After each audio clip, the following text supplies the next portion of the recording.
Welcome to Just a Minute.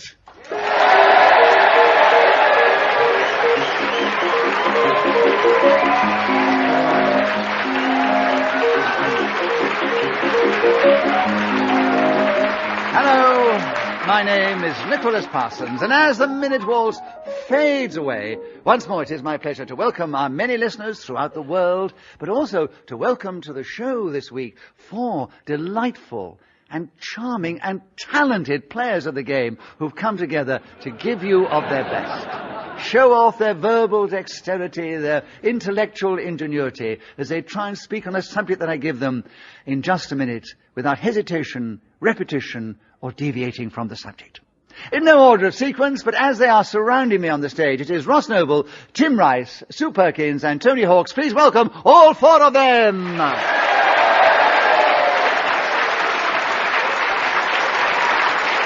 And beside me sits Janet Staplehurst, who's going to help me keep the score and blow a whistle when the 60 seconds are up. And this particular edition of Just a Minute is coming from the famous City of Varieties, in the heart of that great city of Leeds, in the heart of that great county of Yorkshire. And we have a real white rose audience here from all parts of Yorkshire and some from outside the county who've come to cheer us on our way as we begin the show this week with Tim Rice. Tim, how to recognize a real Yorkshireman. That is the subject. Go for it if you can for 60 seconds, starting now. Not many people know that Robert Mugabe is a real Yorkshireman because spelt backwards, Mugabe says "Eba gum." But I digress. From what I hear you cry, Yorkshire... Sue Perkins' challenge. Repeat a Mugabe. Yes, but he also said I digress, which is deviation, isn't it? And you've got the first point, and you have 51 seconds to take over the subject of how to recognize a real Yorkshireman, starting now. I won't indulge in cliches, the flat cat and the whippet, but I will say that putting the simple letter T before every word... Ross, you challenge. I thought that was hesitation. It was hesitation, yes. So, Ross Noble, you have a correct challenge, so you get a point for that, and you take over the subject. You have 45 seconds available. How to recognise a real Yorkshireman, starting now. The Yorkshire Tourist Board, in fact, placed many cardboard cutouts of Yorkshiremen around the area to please the Americans, because when they arrive in town, they want to see a real down-to-earth salt of the whatever it is. Tim Rice, you challenge. Hesitation, I'm afraid. Yes, it was. Well, he stumbled, and we interpret that as hesitation. Tim, correct challenge. A point to you for that. 33 seconds available. How to recognise a real Yorkshireman, starting now. It's very easy to recognise a real Yorkshireman. He's just come up the mine. He's about to bowl 14 overs of blistering pace. And furthermore... Sue Perkins' challenge. Margaret Thatcher shut down all the mines in...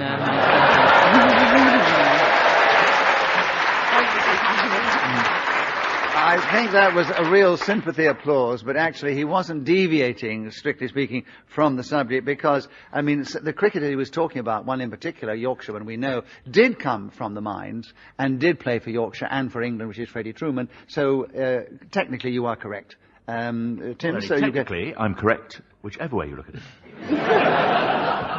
All right, but I was just being gentle to Sue. Why not? Tim, incorrect challenge, so you get a point for that. You keep the subject. 27 seconds. How to recognise a real Yorkshireman, starting now. You can recognise a real Yorkshireman by the fact that he refers to this magnificent county as ridings, not bits of north and south. And I knew that would get a big round of applause. Actually, I hoped it would get a rather larger. Tony, challenge. Well, actually, I was sort of he was going to go round of applause, but he did repeat get a round of applause. Hope it would get a larger round of applause. Yeah, he did. Yes, I was. You haven't got many friends in this audience at this moment. Sorry, I haven't said anything in this show, and I thought I'd like to get involved. Yes. No, a tough challenge, ridings. But a correct one. So, Tony, you get a point and the subject and 13 seconds. How to recognise a real Yorkshireman, starting now. My father is actually from Yorkshire, and my mother's from Essex, which... Tim Shice, repetition of my. Correct. Hoist it on your own vocal petard. Yeah. Yes. So he's got back at you with the same kind of challenge, and let's not be too picky as we go along, though, please. 10 seconds available. Another point to you, Tim. How to recognise a real Yorkshireman, starting now. A real Yorkshireman is everywhere you look in this beautiful city of Leeds. Sue Perkins' challenge. I think he said beautiful city before, and he begun this about 4.5 hours ago. I don't think it was as long as that, but he did refer to that. Yes, repetition. So, 6 seconds for you, Sue, to tell us something about how to recognise a real Yorkshireman starting now. I look out in the audience and I see amongst the gathering here at the City Varieties a beautiful clump of real Yorkshiremen. In this game, whoever is speaking when the whistle goes gains an extra point. On this occasion, it was Sue Perkins, who, with other points in that round, has now gone into a strong lead ahead of the others. In fact, she's 1 point ahead of Tim Rice and 2 ahead of Tony Hawks and Ross Noble. Ross, your turn to begin. The subject, pips. Just pips, that's all.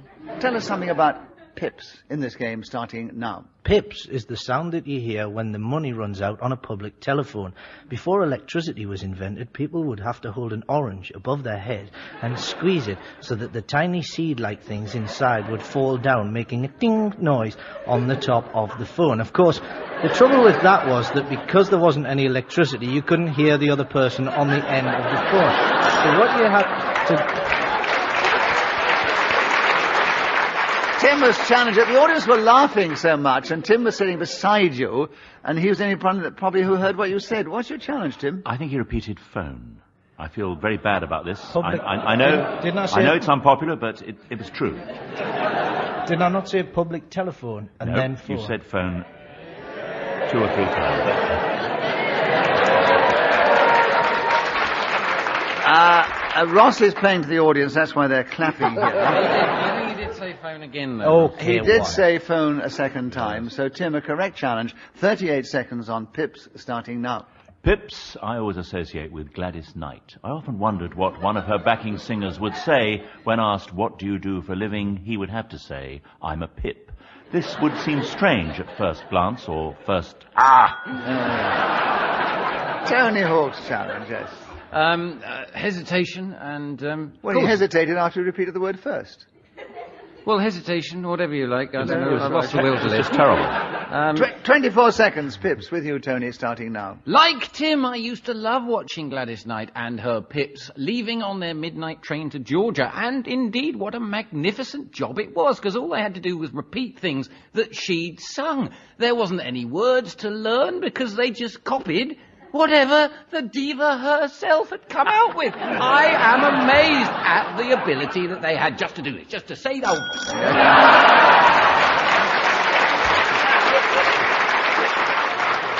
Oh, the frustration of the game is overwhelming, and Tim, you challenge first. Well, he sort of stumbled. He stumbled. We interpret that as hesitation. He was getting higher and higher, and then he And, hesitated. yes, But he should have gone a little bit higher, because you got him with only 1 second to go. Yeah, but it's true. 1 second is still available. Tim, pips, starting now. melons are... So, Tim Rice was in, speaking as a whistle, and gained that extra point for doing so, and he's now taken the lead at the end of that round. Sue Perkins, will you take the next round? The subject is, what I can do in just a minute. The audience are laughing already. They've got rather... What rather upsets strange me, it's minds. the laughter of true knowledge, which... No, I think it's imagination. They're just wondering what you're going to say. But go on the subject if you can. 60 seconds, starting now. In just a minute, I can tell you about the shortest ever recorded battle, which took place between a group of Sherman tanks and one man called Harry. As he stood there, he thought to himself, how on earth will I win this one? Should I form a pincer movement? No, he thought, there's only one of me, unless it's possible to split myself. Ross challenge. Was it one man called Harry? Yeah, one man called Harry. Yeah. Yes, there was one man called Harry. So repetition. I was on a limb there. Yes. You have a point, you have a correct challenge, and then a point for that. And you have 43 seconds available to tell us something about what I can do in just a minute, starting now. What I can do in just a minute is reenact the best scenes from the Nicolas Cage film Gone in 60 Seconds. They tend to be the bits where the aforementioned actor takes a big bit of metal and breaks into one of the cars that he's trying to get for the villains who have paid him some money because his younger brother is involved in a scam, which quite frankly, you know, he's a bit...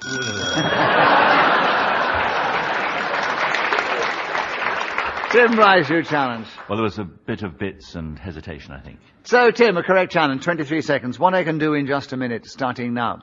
I could run about 4 or 5 feet in a minute. I could swim 1 yard. I could...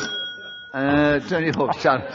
There were 3 I could. Yes, sorry. I could, yes. Oh, 3 I could. you're You let so 2 go, quick, Tony. challenge on the I can't do third. it. Tony, tell us something about what I can do in just a minute. There's 16 seconds available, starting now. If I did it now, I could get arrested. So I won't. Instead, I'll talk about what I might do in a minute if I had that much time left, but I've probably only got 20 seconds or something like that.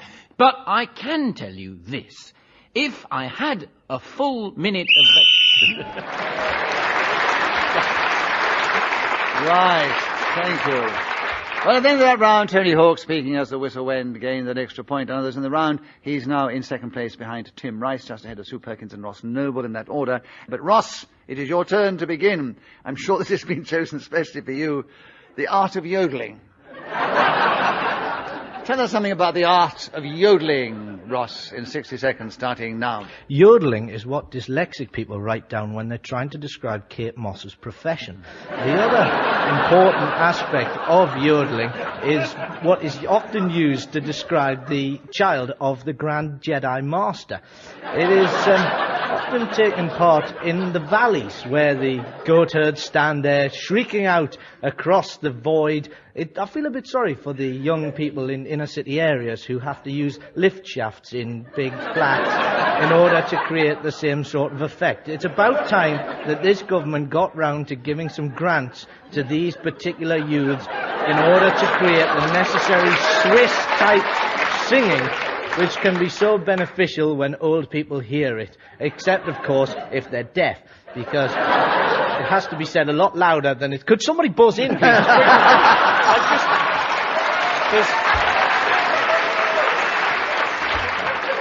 They were being a bit naughty. He was going so well, and the audience were enjoying it so much, the other 3 players decided to let him continue with his ramblings, they were, but they were surreal and delightful. And you should have kept going for another 8 seconds. You'd done the full minute.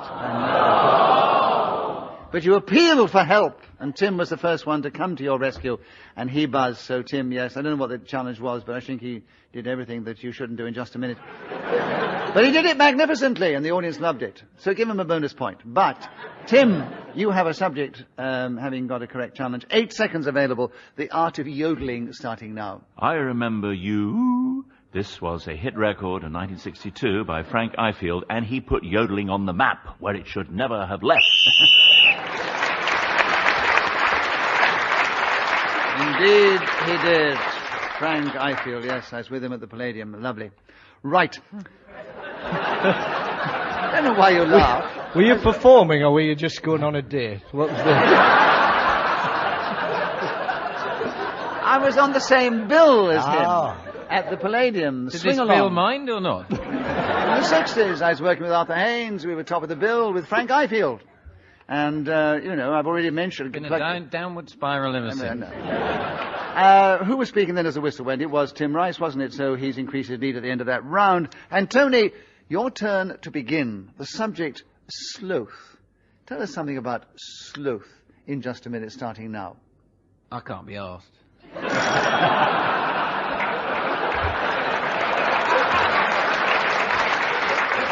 I've given 2 other players bonus points for their contribution, so now Tony gets a bonus point for his contribution, the illustration of sloth. But, of course, Tim Rice challenged because it was hesitation, and you have the subject, Tim, sloth, starting now. The sloth is a very sluggardly, slow-moving... Ross. Sorry, I thought he was hesitating there. I was. Oh, okay. Right. So, Ross, tell us something about sloth in 56 seconds, starting now. I feel a bit sorry for the sloth because he's just a normal little animal, but he's also one of the deadly sins, which I don't really feel is appropriate. I mean, how would you feel if it was thou shalt not kill, murder, pig? It just doesn't make sense. To bestow these qualities onto a creature is... Sue Perkins. 2 creatures? Animal, wasn't it? No, I retract before. immediately. I sense hostility. Ross, another point to you. 38 seconds, sloth, starting now. Sloth could old love. Gone that time, yeah, that was hesitation. Tony, you got in first. And 37 seconds, sloth, starting now. I still can't be asked. I can't give another bonus point, Tony, sorry, because I can't distribute them too freely. It wouldn't be fair on the others. But, Sue, you got in first. 35 seconds on Sloth, starting now. Sloth is my favourite deadly sin, that it requires very little effort. In fact, to be naughty and be slothful at the same time means you rarely have to get out of bed, which is something in my profession I'm well used to. In terms of the 7 deadly sins, it's the one I'm most... Tim, challenge. Repetition of sins. Yes, you mentioned that. If not deadly as well, I can't remember. Well, it doesn't It's matter. a long time ago. 20 seconds for Sloth from you, Tim, starting now. Sloth hangs upside down all day long from a branch of the kookaburra tree. I'm talking absolute cobblers. I know. You say it so convincingly, the audience, everyone was convinced it does. Right, you're thinking of bats, I think, right. 13 seconds, you got in first, Sue, starting now. Sloth is accompanied by its distant cousin, avarice, and if anyone has any idea what that means and could put it in plain and simple vocabulary, I'd be very grateful. Tony, challenge. What does vocabulary mean? I don't know, but I bet you've got 1 second left on the clock. Though she didn't quite get the word vocabulary out, I did know what she was trying to say, so I don't think I should give it a guess. You spent so many times in pubs with people slurring at you, you understand that language, don't you? You've obviously spent your time with a lot of sloths in your time, too. So, Sue, 5 seconds on Sloth, starting now. Strangely, Tony has woken from his sluggish state and now presses the buzzer with a manic... So Sue Perkins, speaking as the whistle went, gained that extra point. She's moving forward. She's only a couple of points behind Tony Hawks. Ross Noble's behind both of them. But out in the lead is Tim Rice, who also begins the next round. Tim, love letters. Tell us something about those in this game, starting now. Love letters straight from your heart. Keep us so near while apart. I'm not alone in the night when I can have all the love that you write. Yes, those words strike home every time I hear them. I am moved, deeply affected. What excellent lyrics they are. Would that I had written them, if only because the income from that song is about £78,000 a month and has been so since 1936 when Edward Hayman penned them. He also penned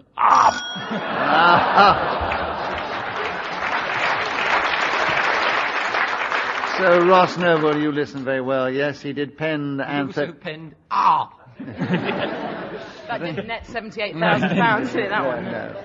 32 seconds available, Ross. Love letters, starting now.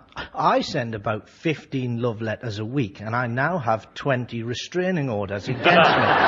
Unfortunately for me, Natalie Imbruglia does not appreciate the attention that I'm giving her, despite the fact that I don't use my own handwriting. I go to the local newspaper and using scissors and glue, I create a letter which I feel myself is an act of sheer love for her. She, in fact... Yes, Sue, your challenge. What's your challenge, Sue? I don't like to do it, but it was hesitation. Yes, it was, yes. Yep. And you got him with 5 seconds to go on love letters, starting now. After having Natalie Imbruglia's mail redirected to me, I saw firsthand Ross's attempts at gaining... So, Sue Perkins is shooting forward there with great style. And not only more points than one for speaking with when she's now equal with Tony Hawks in second place. They're now trailing Tim Rice by only 4 points. And they're a few points ahead of Ross Noble, who also begins the next round. Ross, the subject now is nostrils. With 60 seconds now. Flared nostrils are often a sign of anger. It was also the most fashionable way to have your nose in the 1970s. David Soul used to often... Tony, you challenge first. I think there was a hesitation. That was a hesitation. And a blah, blah, blah as well. Which Repetition of blah as well, Yes, then. repetition of that. 51 seconds available for you, Tony, on nostrils, starting now. One of the disappointing things about growing older as a man, the nostril hair increases as you grow to be more and more... Tim Rice, challenge. a couple of grows there, weren't there? Wow. Yes. Certainly, I said more and more anyway. You It said was, more and and more. it was No, I got it. rubbish. Go on, take it. It was terrible. It was disgraceful and it was getting worse. Take it. Starting I don't from a very want, low I don't base. want to talk about nostrils. I'm sick and tired of them.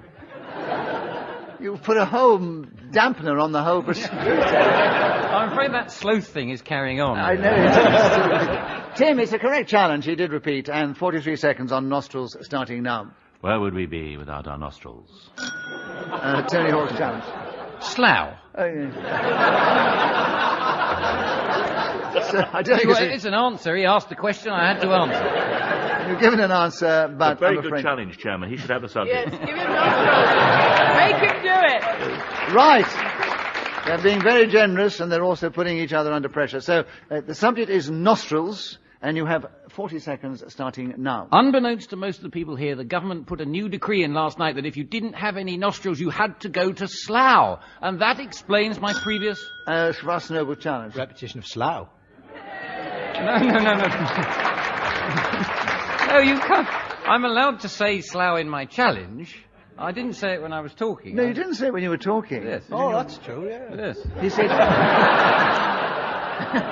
Tony, an incorrect challenge, a point to you, 32 seconds, and Nostrils starting now. They do flare, and people say it is indeed a sign of anger. But I know someone whose nostrils do that thing where they get bigger at the sides when they're just slightly cross. And this is confused. Sue Perkins challenge. It's a bit repetition of when 3 times. Yes, there was when, yes. Very yes. good, very good. I don't know if it was very good, but it's accurate. Sue, you've got him with 21 seconds on Nostrils, starting now. The thing I hate about my nostrils is they're slightly bulbous, which is not to detract the enormous ski slope which has appeared on the side of my face, like a sundial almost.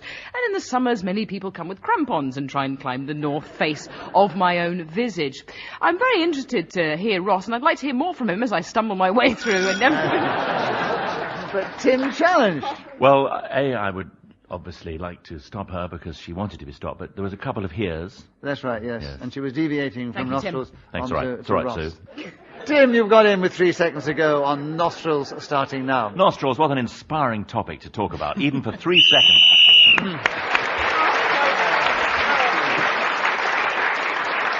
So, let me give you the score at the end of that round, because I think we're actually moving into the last round. Ross Noble is taking up a noble 4th place, but with great style.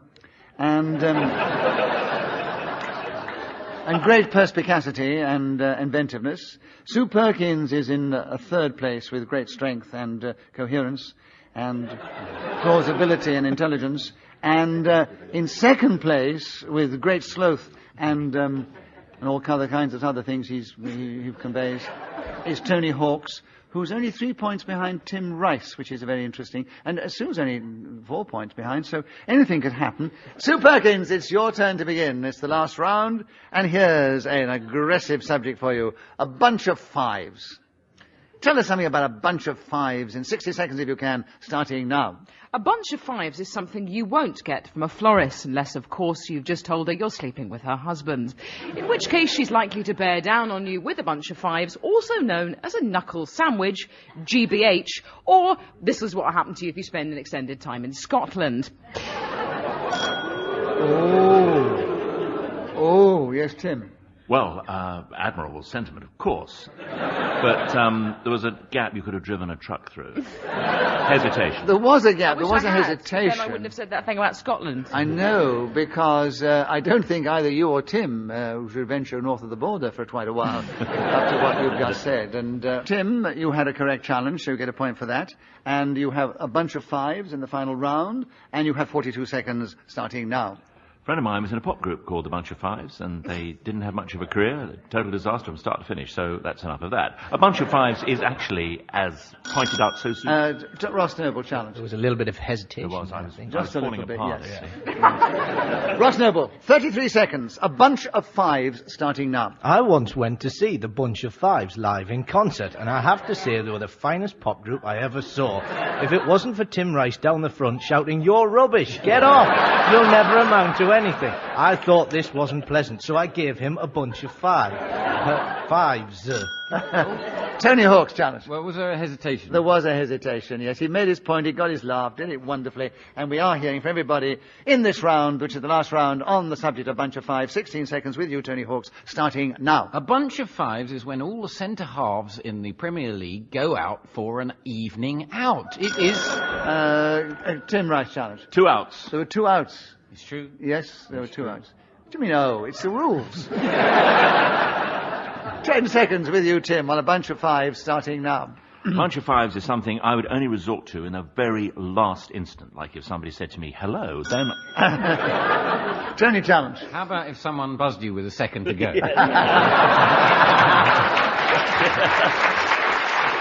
All I can do there is give Tony a bonus point for us. We enjoyed the interruption, but Tim was interrupted, so he gets a point for that. And he keeps the subject with the last 3 seconds. Or he may only go for one, we don't know. A bunch of fives starting now.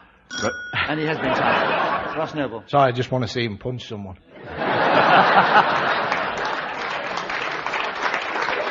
A bonus point to Ross Noble, and Tim has still got the subject with 2.5 seconds. A bunch of fives starting now. I abhor violence. I hate it. So, Sue, you got in, yes? He was grimacing, and he was lost in the magic of the ham moment, and then just stopped. So, just stopped. It was hesitation. He definitely is. He hesitated there, yes. I just lost it. I dried. I know. Thank you for explaining to our listeners what he looked like at that particular time. It does help in radio. And Sue, we have heard from everybody with great style on this last subject of a bunch of fives. And Sue Perkins has got in with 1.5 seconds to go, starting now. After this show, Tim Rice will...